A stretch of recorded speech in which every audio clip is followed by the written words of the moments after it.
kolela pona ekolote tolelipe mingi oye komi tango ya kotelema kolata kanda esantu kopamela ya kopamela kopapa ya kopapa kokata ya kokata kobelela moto na nzambe kitapana kosikisa misala ya satana moto ikisa moto yaya ezikisa misala ya satana na mboka moto ikisa moto yaya ezikisa misala ya satana na mboka loboko na yawe ezali ya kosembola mapo ekolo epambolama mpe baye kongo bamona nkembo na yawe aleluya sembola loboko tomona nguya na yoe katina ekolo na biso osala ya minene utayo banda na bato kokokisi nini bona mboka. Est-ce que bandeko na ngai babalali wapi? C'est ça un patriote. C'est ça le patriotisme. Ozoyoka pasi quand tu sens qu'à l'est ça ne tient pas. Ozoyoka pasi tant on souvient que mort na Congo il n'y a pas de courant. Wala ke kuna za Congo awa tsana bisana mwinda ozolala pongi.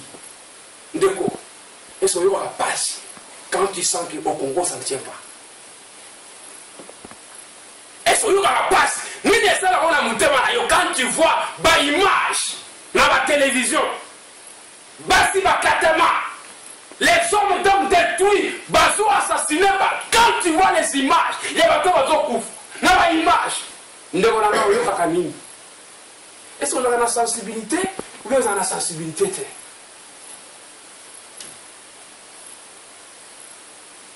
Te wana baza bato est. Ngabu tubande kuna kabaza bien. Baza na ngona chela, kuna na chela gere zate. Kuna na mujuma e gere zate.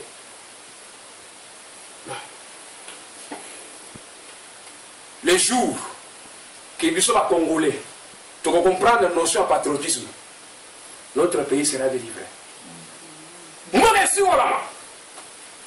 Les jours où même ceux-là qui travaillent avec le gouvernement nocturne, qui sont dans ma responsabilité élevée dans le Parlement, les jours où on comprend, même la fin du monde, malgré la zone sont bons rebellés, mais moi, je dois souffrir avec moi. Atiki, akei, jour wana, soki conscience wana, et il y a un homme politique, et il y a un gouvernement, bien aimé, il y aura un changement. Mais le problème c'est que tous sont égoïstes. Congolais a solinga bolam wa ya inoko. Bolam ya ndeko na ya solinga te. Aujourd'hui nous parlons à Israël. Zamba Israël, Zamba Israël. Israël peut pas comme un niveau bazawana. Pour pas si courant. Qu'est-ce qu'ils ont fait? Tout le monde a travaillé. Bah oh il va dire traître. Bah non comme mon bango, qu'on lapide bango baso pour mon bango. Les traîtres. Les gens va traître bazati la potoa.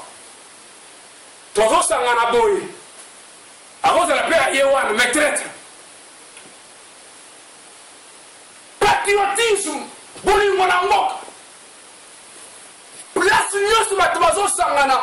Pour la dîner les gamouyamoura, présentez-vous parce que c'est votre nation qui est en danger. Au Santagani, Katina. Tant au moins la souffrance na Congo. Au Santagani.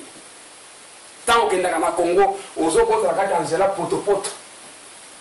On a dit ça va te sonner bien tout ça, mais autant la potopoto. Est-ce que l'engini nous a rien?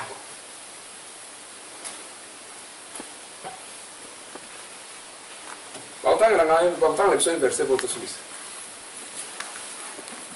Exode chapitre 2. Exode chapitre 2. Autant le verset verset 11. Exode 2. Chapitre 11, verset 11 jusqu'au 14e. Ok, la Bible déclare. En ce temps-là, Moïse devenit grand. Il se rendit auprès de ses frères et porta le regard sur leurs pénibles travaux. Il vit un Égyptien qui frappait un Hébreu d'entre ses frères. il se tourna de côté et d'autres, et voyant qu'il n'y avait personne, il frappa l'Égyptien à mort et les cacha dans les sables. Il sortit les jours suivants, et voici deux Hébreux qui se querellaient. Il dit à celui qui avait tort, pourquoi frappes-tu ton camarade?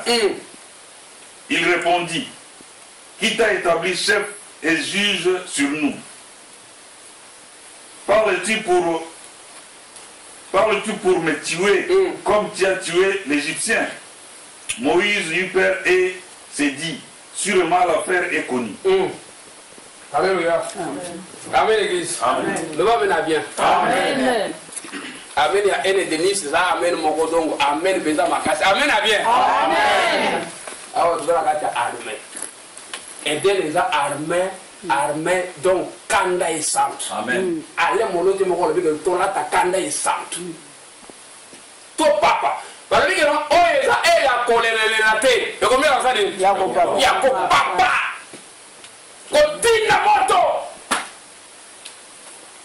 Malgré le lot évangile na Congo et comme ko tenkama pasteur ko la politique te ko la boyete oh to ça la politique a to le makambo ya Bible to te makambo ya mboka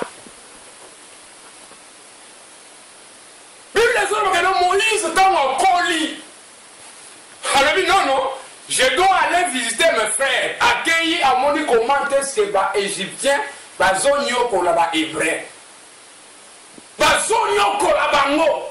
Parce que Moïse a un appareil royal, tout ça, il n'y a pas un pharaon, à Zoria, il est donc position à bien. Et moi, nous sommes là, même dans le Rwanda, nous sommes là, les gens sont maïs dans le Sila. Dans le Rwanda, il y a des ça l'espionnage, il faut espionner le bilo très bien. Côté du bilo, il va espionner le bilo. Moïse a accueilli un mouni, comment est-ce que Bandeko va souffrir? Ah, il s'en y passe. Avant que Miss Boye, à ce moment-là, Égyptien, Égyptien, à ce moment-là, à ce moment-là, à ce moment-là, avec le Moïse, Moïse est là, on ne va pas besoin de la peine. Bible le Moïse a accueilli, à Kanina, tout ça, Égyptien, on a vomi. Mais avant tout, le va être que nous bon. Mais ça, les sons, où ils ont place. Défense. Moïse a voulu défendre Ndekonaye. Tellement de contenu Ndekonaye, parce que Moïse Ndekonaye est en danger. Parce que le lot congolais, avant que la Congolais, ça va le Congolais en danger.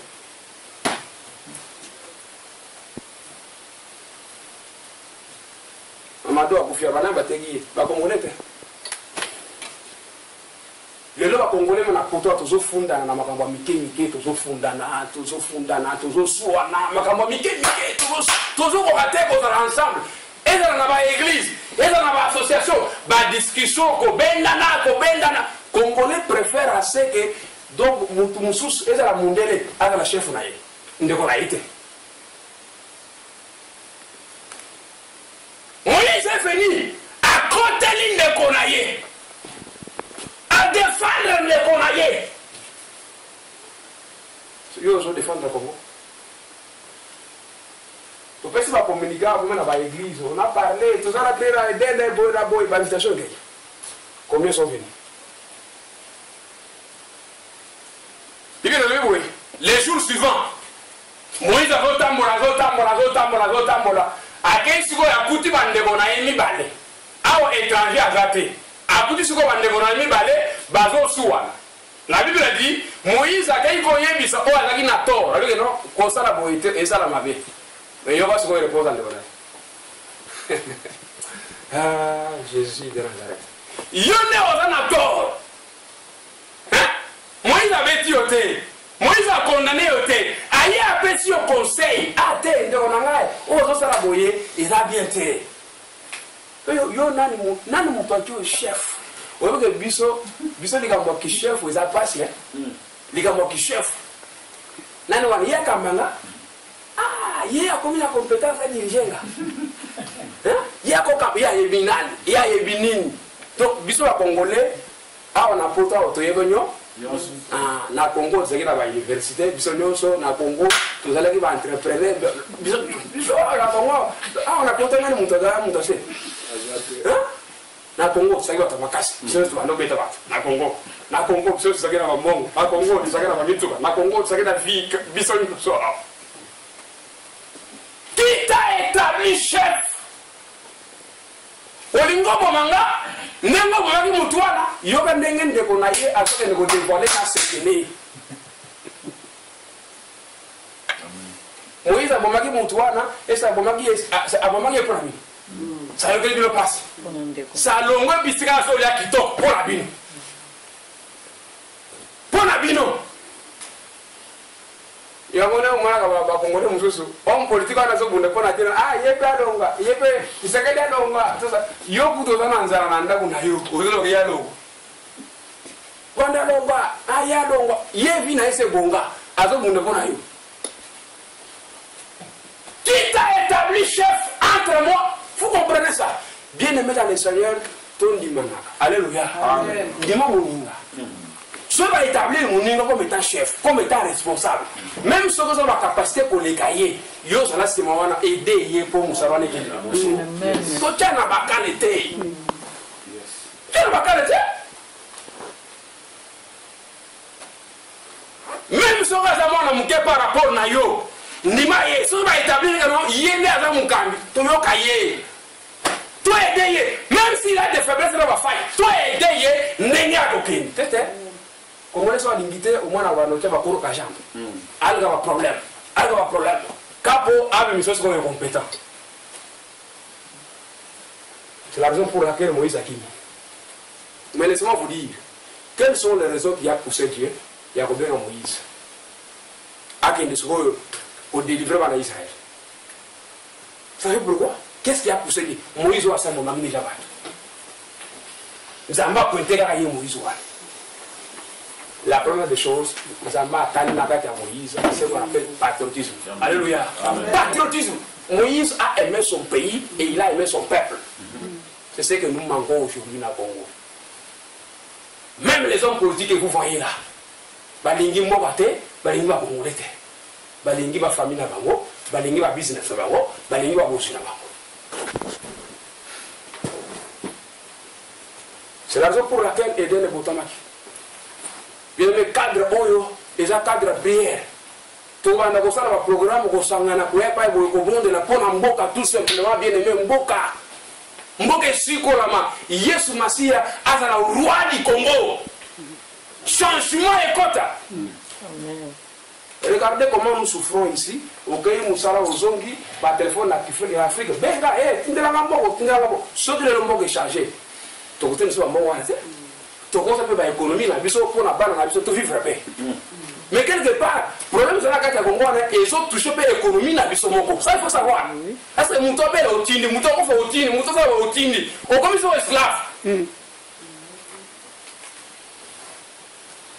Amen l'église. Amen. Pour retenir, nous sommes le bien. Sans ce patriotisme. Sans ce incorruptible. Moïse a besoin de bouger. Alors que nous avons bandé on a souffert. Très important. Pour nous secondes. Les ambassadeurs sont place. Bon, que la fois les ambassadeurs place a commencé la dimension Moïse. Vous avez vraiment un véritable patriotisme. Patriotisme à sol sur le contrat. Zamba Sungayo. A commis vraiment mon tour, vraiment à Linga Boka, à Linga Bandebonaï. Bien le monde a commencé. Alléluia.